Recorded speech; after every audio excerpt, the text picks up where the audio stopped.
feel like leaving a cute note for your mom or dad, but you don't know how to make it special?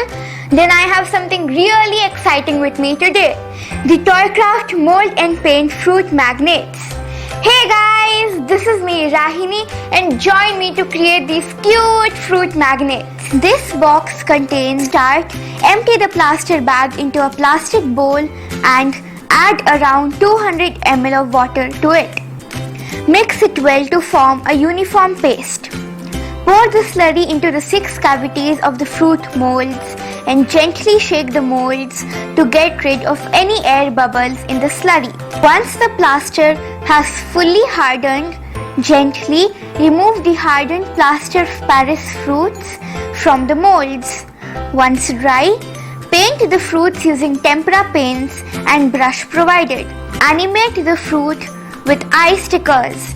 Cut magnet pieces and stick on the back of the molds. Put them up on the fridge. This fun craft activity also enhances my creative skill. I hope you guys had fun watching because I loved creating these and sharing it with you. Do check out this fun activity by Toykraftt. Let the slurry set in the molds. This will take approximately 20 to 30 minutes at room temperature.